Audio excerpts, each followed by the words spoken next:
You're listening to a podcast, name unknown. I've heard that it has Bro, been... it's called the Film Slice, where you're in it. We've been called the Film Slice podcast for some time. Oh, I've been promoting it as the Bumbaloo Talkathon. I've been getting updates. How does that have more likes on Facebook than Film Slice podcast? Well, it's fun to say Bumbaloo.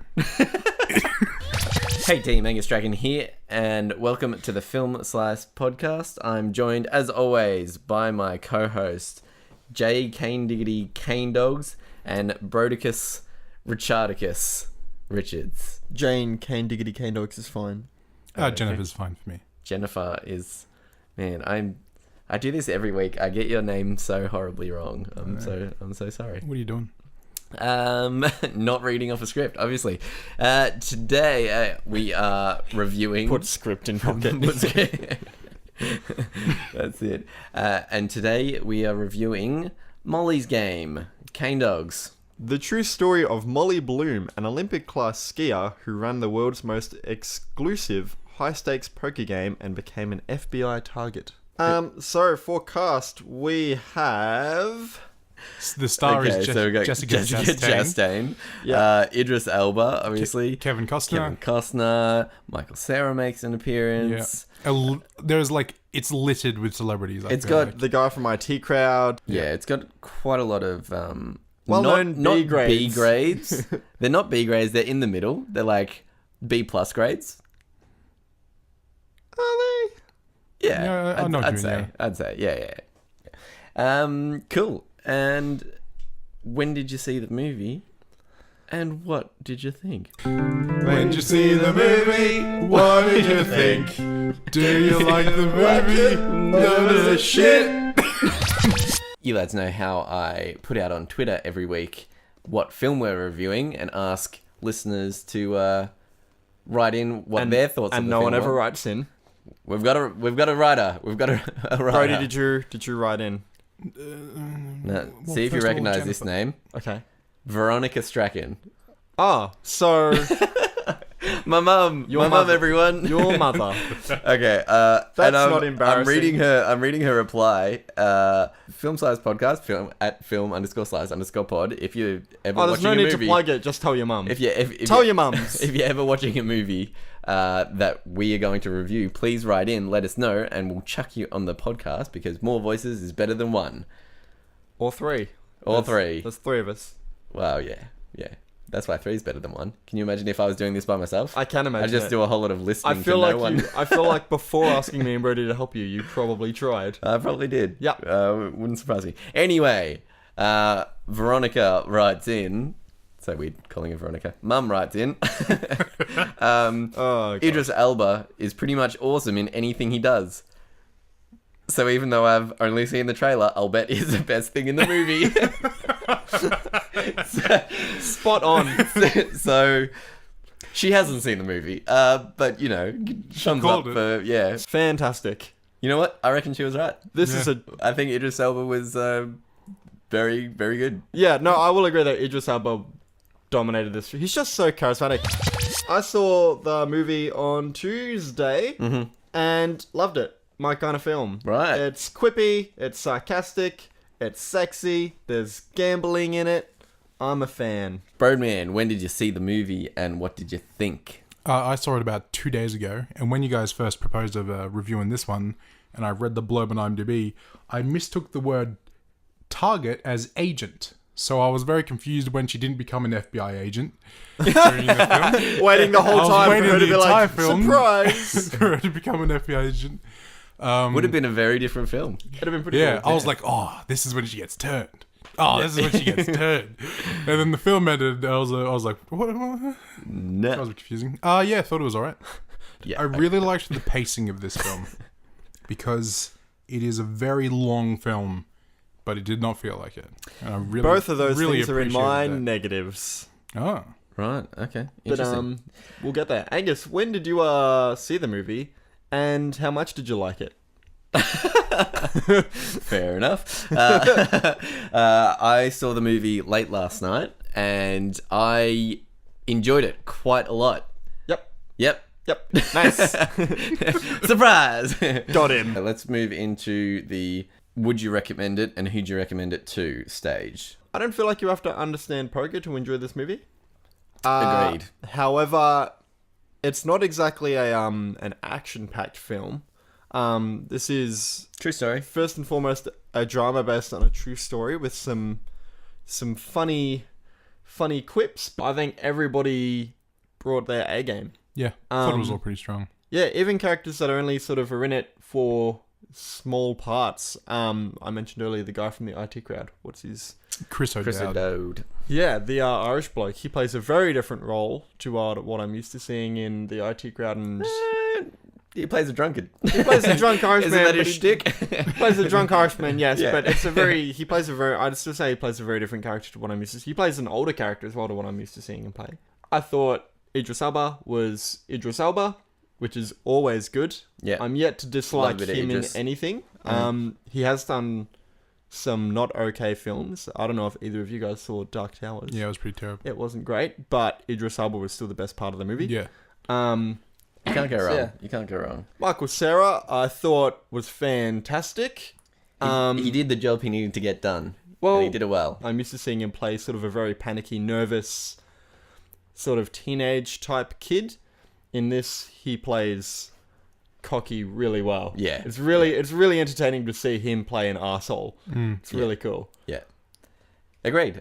I don't think there's any performances that were lacking. I don't think there's any standout performances as well. Kevin Costner, actually, I thought stood out. He's Yeah. only maybe in 10 minutes of film overall, Yeah. and he's Yeah. still probably one of the most memorable performances that I had walking. Roadman, Who would I would you recommend the movie and who'd you recommend it to? Mate, you're so off your game today. I'm Brody, lost. who would you recommend this movie to? Yeah, nice one, Jordan. Angus, I'm taking over. You're retired. Yeah, pretty much anyone who wants to watch a film. Oh, good one, Brody. yeah. Who can literally see it. Brody's given up on trying with this podcast. No, it's Did you even see the movie, Brody? Yeah, I did. I would recommend it to most people who watch films. Oh, wow. I don't know. I don't really see a very specific target audience here.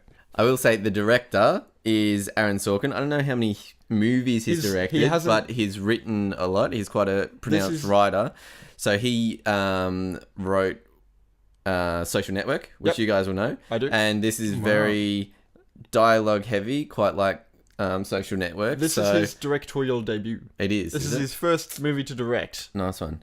So yeah, I really enjoyed it. It is very dialogue heavy. So if you weren't a fan of his other stuff like West Wing or The Social Network, I say this movie isn't for you. A lot of things get explained to you in the movie through dialogue. There's not a lot of visual cues. No, I will say it is dialogue heavy, but I was entertained. It felt very much to me. It's dialogue heavy, but it's clever dialogue, so it keeps you intrigued. I'd say it felt to me. A lot of it actually felt to me like an Ocean's 11 type film, like how fast paced and quippy it was. There was a lot of sections that remind me of like a Guy Ritchie, like a Snatch or a Lock, Stock thing. Yeah. It does bounce around a bit with timelines, I guess. So that might be a bit confusing as well. So I'd say you definitely have to be switched on to watch this movie, because if you come in half asleep and miss the first half of the film, you kind of lose a lot of all of the, as you say, exposition and stuff. If you're not hanging on to that, then the second half of the movie will go over your head. But yes, if you're switched on and ready to watch a intriguing movie about a true story, it's very interesting. If you're one of those people who reads books, the book that was written by the woman that this movie is no about. one reads books. Look, I know books are just written to be turned into movies. Jeez. my mum's gonna kill me. You're the only person who reads books, and your mum is writing a book. Yeah. But never mind. If you read the book, I'd be interested. Like, I don't know if any of our listeners read books because they're listening to a podcast. Whoa, that don't. Whoa. Hey, prove me wrong. It's a bit judgmental there, Jordan. Prove me wrong. Please do, guys. If you've read the book and seen the movie, I would be interested to know how closely they follow each other. This movie is really fun. I found this movie yeah, really, really fun. I'd say it's exciting, not in the big kind of massive explosions kind of way, but it's exciting trying to keep up with the pace of the film, because it is, even though it's quite dialogue heavy, dialogue's very It builds a quick good and- momentum. So, moving over to the spoilers. Spoiler time, spoiler talk. Oh, what a cool sound effect. Spoiler talk. This is obviously the section where we get a bit more in depth with the movie, things that we liked, things that we disliked. I will say, our last podcast that we did, we swapped it around a bit and did the negatives first. Yep. Bad idea. Yep, no, we ran out of things to say. Yeah. Yeah, bad idea. We went for a good, we recorded for probably about 3 hours before moving on to the positives, and we had 3 things because we were so tired after all of that. So positives first? We're doing positives first. Back to the tried and true method. Okay. Broadman, I know you love your positives. Hit us up. As I said, I really like the pacing of this film. Brody likes that it was Just a movie. because when I saw that it went for 2 hours and 20 minutes, I was like, ugh, do I really have to sit through this film that goes for over 2 hours? Does this film deserve to go over 2 hours? But then while I was watching it, there was never once where I was just thinking, this film's going too long. It's just Yeah. every time a scene feels like it should be over, it's over, and then it's into something that grabs your attention and brings you back into the film or into another story. Waiting for Brody to say something nice about a film is like watching someone come out of a coma. And hoping that they Remember their name. Hoping that they remember things. Yeah. I really like there was a scene after when Molly was still a teenager and her back exploded, and she kind of reveals that she has scoliosis. Yeah. And she's in the hospital, lying there staring at her father, who moments before her back exploded just was saying, "It's just a bit of pain. Get up and get over it." And she was like, oh, okay. And she's just staring into his eyes, and he's rubbing his face, and he's looking concerned. I thought that was really strong. That was a really strong moment in the film for me. Definitely. I'd say, before when I said this was heavy with dialogue, Kevin Costner doesn't speak a lot. And I think that... in real life, notoriously. Yeah. He just doesn't speak. And I think that juxtaposed to every other character really lets his character as a father really develop and kind of puts him against everyone else in the movie. He has a very prominent arc in this movie, even though a lot of it happens off screen. Yeah, definitely. And he's a psychologist. Yep. So that kind of puts you in the mind of a psychologist and how he's kind of constantly analyzing and everything. And it's really, really interesting because he gets it wrong. He does, but Well, that's the question, though, isn't it? Beautiful moment. Does he get it wrong? Or... So a little bit of this film, not all of it, but a little bit of this film talks about legacy, and sort of what it means to be a good father. And he sort of talks about most of his children despise him, and he cheated on his wife. At the same time, one of his children is an Olympic gold medalist. Two-time Olympic gold another medalist. one's a runner-up and run the most expensive underground poker game in the world. Another one is a really high-end lawyer or something like that. Yeah. And he sort of says, so I got some things right. And that brings debate in your own head as to what it would mean to be a successful father, I guess. Is it to get love of your children, or is it for them to be successful without you? So true. And that's what kind of got me was, even though there's not a lot of screen time with Molly and her family and that dynamic, I'd say this film is quite a lot about family, and how, at least between those two characters, and how that affects the rest of your upbringing life can affect you. Yeah, definitely.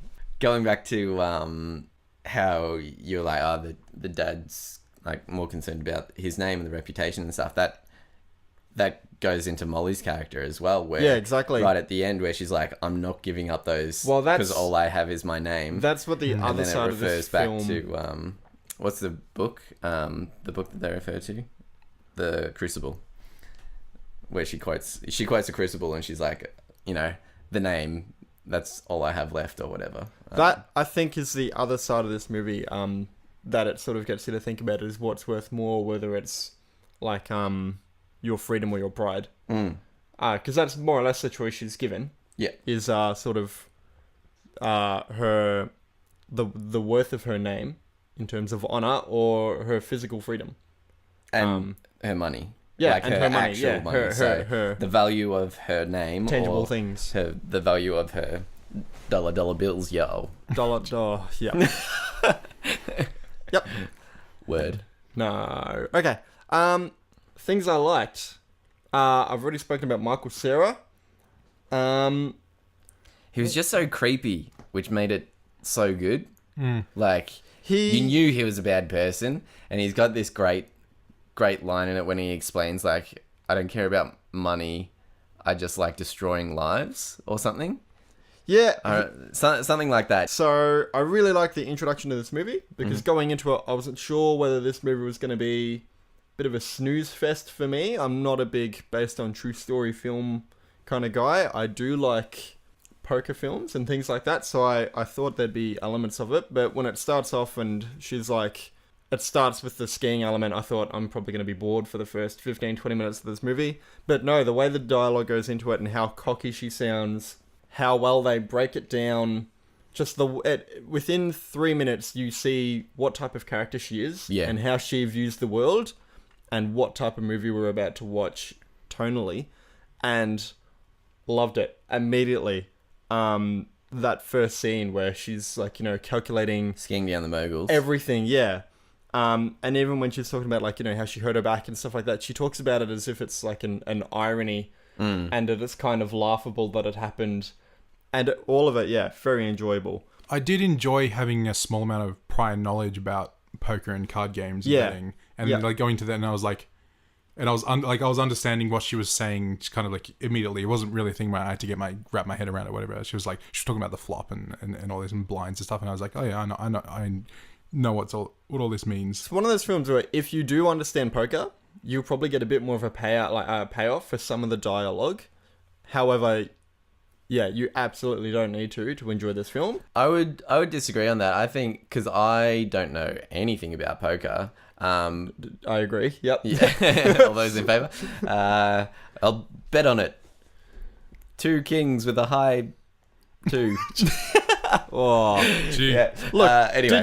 Did you understand the movie? No. So the point that I'm going to disagree with you on is you'll get more of it if you understand poker. I think it was more exciting for me because it went into a lot of detail about how to play poker. So I think someone who doesn't know, it's exciting when like the rules are getting explained to you. So then, more towards the middle of the movie, when the guy has the big breakdown and they've already explained little bits of poker throughout the film, you get to this point where you're like, oh my God, yes, I know what's happening. He's going to lose it all, kind of thing. Yeah. And that was so exciting because I guess as a poker player, you'd kind of be preempting the play. You'd be seeing it. You'd be like, okay, yeah, I can see what's kind of happening here. But for someone who's just realized how to play poker at the start of the movie, you're like, oh my God. And it's like, it's so much more exciting. And I think that was a really good way of doing it, was introducing it bit by bit and then bringing it more into the story later. Something that the movie does really well is it gives you a character that sort of goes into it and doesn't really know how to play poker that you can sort of follow from that angle, and it also gives you characters that knows how to play poker really well. I quite enjoyed how like there was always stakes behind everything that she did, and everything that happened, because that really came home in the last act. It's also how she Especially views in, the world, I feel. Yeah, So yeah. everything is a gamble. In I really enjoyed Idris Elba and Jessica Chastain's chemistry on screen, especially in that final interview with the FBI beforehand, when Idris Elba just comes up, just delivers this monologue. Oh, And that's she's that's just a she's just sitting fantastic. there speechless. That's a fantastic speech. And even as well. even at the end, where the FBI agent's like, to Molly, they're like, do you have anything to add? And Idris is just like, no, she doesn't. She obviously is taken aback. What's fantastic is that scene. Not only is it a great speech by Idris Elba and a powerful one, but up until that point, if you're struggling to follow the sequence of events in this film, which I think some people will, because I did, in terms of how much time has passed, things that she's done, things that were legal and things that were illegal, once he delivers that speech about, look, this is chronologically what she's done, Yeah. that it's directly after that you're like, no, this isn't like a grey area. She straight up just hasn't done Yeah. anything that That's negates it, yeah. this kind of pressure. I think that speech, it's a fantastic emotional piece, and it's also hidden exposition. It's definitely due to Aaron Sorkin being the Oh, yeah. director because I mean I guess if as a writer, Did he write it as well? yeah, Yeah. so he Okay. adapted All of the modern day screenplay. scenes are written different to everything that was in the past. Like there's like everything that's happening in the current storyline of her going There's through this no court monologues case. or anything like that. Yeah, it's all very very different. And it's like a very harsh contrast to every other part of the film of Molly telling her story. And Yeah. that does a great job of displaying how seductive that life was. Because in the real life, there isn't like fun quips. Nobody's like gambling hilariously, and nobody's like monologuing sarcastically. And so when you have that contrast going back and everything's fun and fast paced and upbeat and funny, it does a great job of just showing like that's why she stayed in that world. Like that's how people get sucked into it. It is seductive. The narration I think was a really good element. Sometimes narration can get very old very quickly, and definitely as someone who, like, for me, coming from a background of like cinematography and everything, I really like the unspoken word, trying to say something with an image. There's instead of usually a dialogue. rule, right? Where it's show don't tell. Yeah, exactly. Right? Show Yeah. don't tell. But this movie does a great job of using dialogue in a way that it does more than show you what happening. It explains to you why it's happening. Yeah, it's also does a great job because every character in it has to play such a poker face. And if you were to watch the movie going on how confident everybody played, you probably wouldn't interpret the anxiety and stress levels in the room or the tension in the unless room you or around the table. played poker and you know, which Exactly. would be then make the movie a very exclusive thing. And I feel like if Yeah. that would be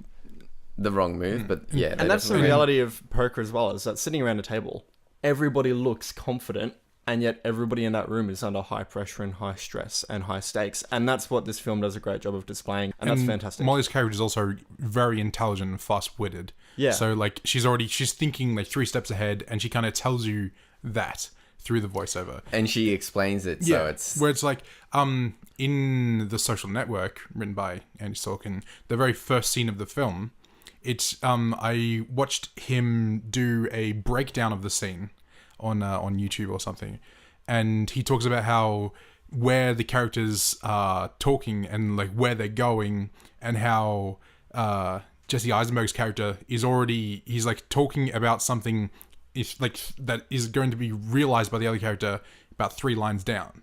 He's like he's already talking about something here. Then his girlfriend at the time is like trying to answer that question, but that question was just a setup for him thinking about something completely different. It's because like he's already like he's so smart. He's already thinking 5 steps down the line. any negatives that you feel could have been improved on? Or... So one of the biggest negatives that I have for the film is supposedly all of this takes place in about 6 years. I feel like they didn't do a good job of showing how much time has passed in the duration of each scene, because a lot of it is like, I learnt the game, and then like, you know, then I got better at it, and then people started trusting me with money, and then, but what she's talking about there is 3 years worth of time. Yeah. But because they put that in one monologue, it feels like it happened in a couple of weeks. And that's the tricky thing to do with like the pacing as well as the time of the movie, bro. As you were saying before, the movie is a long movie, and I feel like if they did stop to pass time, it would feel like a long movie. So it's whether you want it to. It did feel like a long movie to me by the third act, though. Yeah. I will say that by the third act, I was really noticing the length of the film. Right. I did feel like they kept my attention for the majority of the film, and it was fast paced. But the problem with having scenes that are only 2 to 4 minutes long, 2 hours in, you've watched 70 scenes or something, like a lot has happened.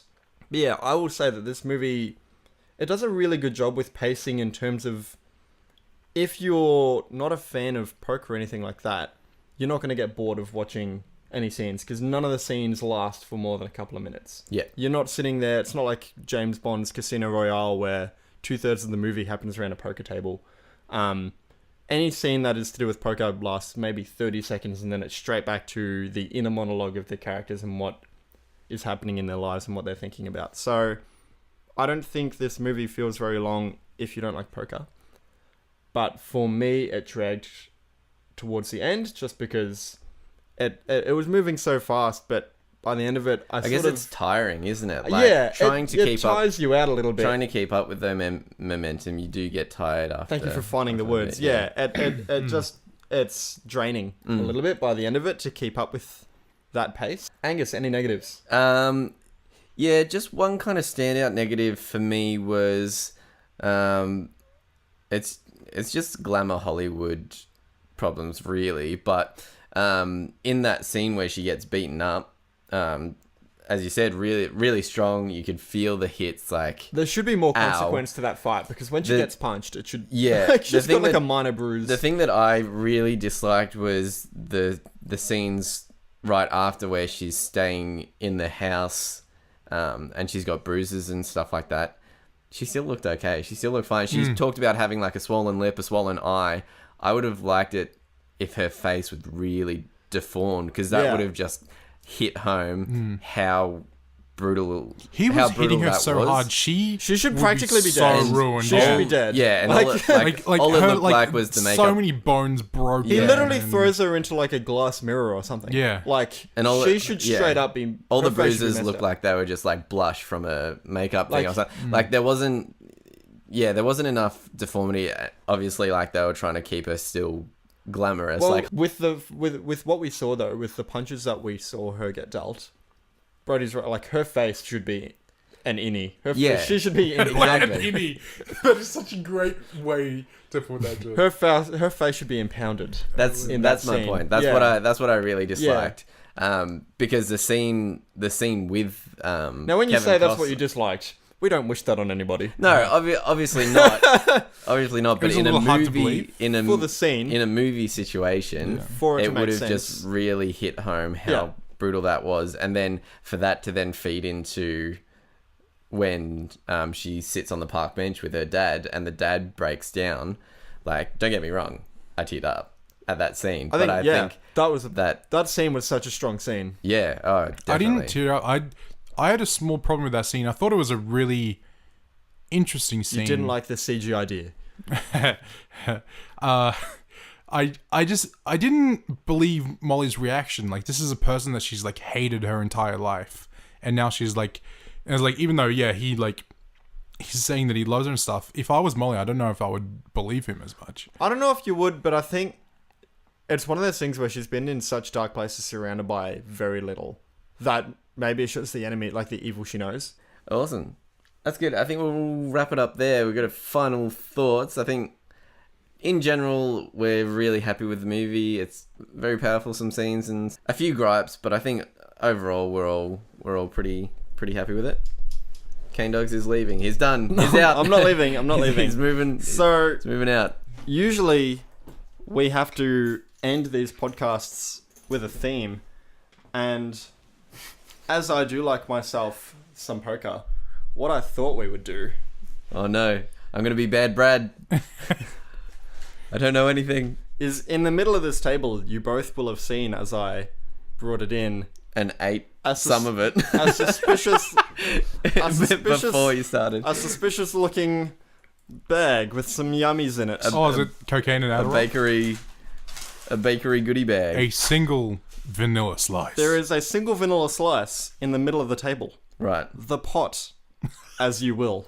No, it's a vanilla slice. The vanilla slice, as you will. So what I'm going to do is, a few podcasts back, we had a bet for a vanilla slice based on whether there was an inflatable balloon or a CGI balloon shark. Yeah. For those of you that don't know, there was a bet between Angus and Brody, and it has yet to be settled because none of us can be bothered doing any more research than just finding out whether they exist. So, what I propose is that we all play a quick hand of 21, and the winner gets the vanilla slice. So, all you've got to do is, I will give each of you a card one at a time, and if you say hit me, it means I give you another card, and you have to get as close to the number 21, the value 21, as you can. If you go over 21, it means you bust, you fail. So, just so there's a bit more pressure and it's a bit more fun, I'm going to deal one card at a time. Okay, Brody, I'm going to go with you first. So, Okay. I'm going to do you a card, and then you're going to tell me if you want another. All right. Can you please burn a card? I can burn a card. So burn a card just means I get rid of a card. So Brody, just so you're aware, I gave you I gave you a queen, so you have the value of 10, and you want to get 21. Yep. Now you've asked me to burn a card, which means I get rid of the next card on the top of the deck. Yep. What I just got rid of is an ace. Yeah, okay. So you could have gotten 21 right there. Hit. Hit. I feel like it'd be... Brody has gotten given another ace. Brody.